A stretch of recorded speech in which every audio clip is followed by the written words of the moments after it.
Okay, so once again, you should recall all of those values from our previous definition when we gave the values of our six trigonometric functions of the angles of any point in the plane. So keep in mind that the way this works is that we define our trigonometric functions in terms of some xy point through which an imaginary line passes through, defining our standard position angle. And so the sine, cosine, tangent, and so on can be positive or negative depending on which quadrant we're in. Well, in fact, there's a very good rule for helping us remember what's going to happen. And it depends on the angle, on the place in which the angle terminates, right? So we want to look in which quadrant the angle terminates, because knowing that, other than quadrantial angles, gives us the sign of our trigonometric functions. Let's take this on. Let's say in quadrant 1, what's going to happen? Well, if we have an angle that terminates in quadrant 1, then what's going to happen? Well, we know that all of our x and y values will be positive, which means that, and our hypotenuse would be positive, and so what we might say is that all of our functions are positive if the angle terminates in the first quadrant. Now in the second quadrant, what happens? In the second quadrant, we have points in which we have a negative x value but a positive y value. So now if you think about the arrangement of a right triangle drawn in this second quadrant, what's going to happen? Well, if we have a negative x value, a positive y value, and associated with a positive h value, what's going to happen right here? Well, in this case, cosine would be negative, but sine would be positive.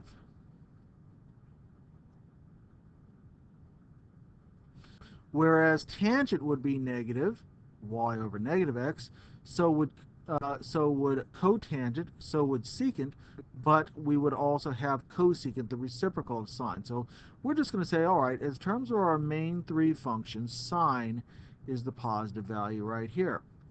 In quadrant 3, what happens? Well, in this case, if we have a point in the plane down here in the third quadrant, I'll put it in blue. If we have a point down here in the third quadrant, well, this time we have a negative x value associated with it, a negative y value associated with it, and a positive hypotenuse. That means that sine would be negative, negative y over h. Cosine would be negative, negative x over h. But tangent would be a positive value. So the tangent in the third quadrant is the only positive value of our main three functions. So would its reciprocal, cotangent, also be positive.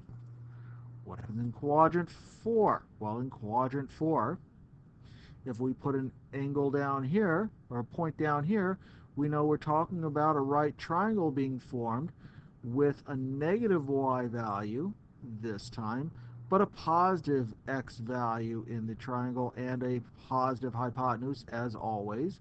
So in quadrant 4, where the sine would be negative, opposite over hypotenuse, and tangent would be negative, opposite over adjacent, the cosine would be positive in this quadrant. So what does that mean for me? Well, this means that in the third quadrant, if I'm interested in finding, if I'm looking whichever quadrant I'm in and interested in finding the values, I can actually use a little mnemonic here to help me remember. The mnemonic goes like this: all students take calculus, right? In the first quadrant, all trigonometric functions are positive. So if your angle terminates in the first quadrant, they're all positive. In the second quadrant, only sine and its associated function cosecant are positive. In the third quadrant, only tangent and its associated sine function cotangent are positive. And then in the last quadrant, 4, only cosine and its associated value for secant are positive. All right, so let's go through an example of how we actually use this. Let's say that we're given that secant of theta is equal to 3, sine of theta is less than 0, and we want to find the values of tangent and cosecant of theta.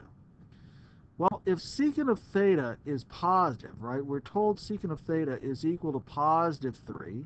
There's no sign in front of that, so that means it's greater than 0. And we're told that the sine of theta, whatever its value is less than 0, so that's a negative value. The only place where secant would be positive and sine would be negative would be in quadrant 4, right?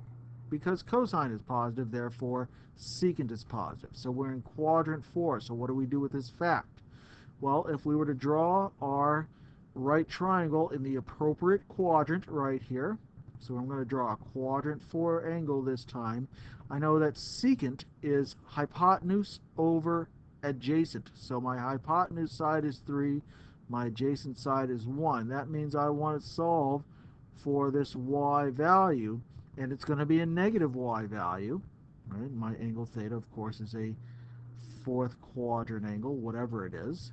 So what could I say? Well, by the Pythagorean Theorem, a squared plus b squared is equal to c squared, or let's see, in this case, actually, x squared plus y squared equals c squared. We know that we have 1 squared, we'll take that to be a, plus our unknown side b. That will equal 3 squared. So we're going to say that b squared is equal to 9 minus 1, that's 8. And of course, when we take our square root, because we're in the fourth quadrant, we need to make this negative, so it's the negative square root of 8. And don't forget, you should always reduce your fractions or radicals. This is going to be negative 2 root 2.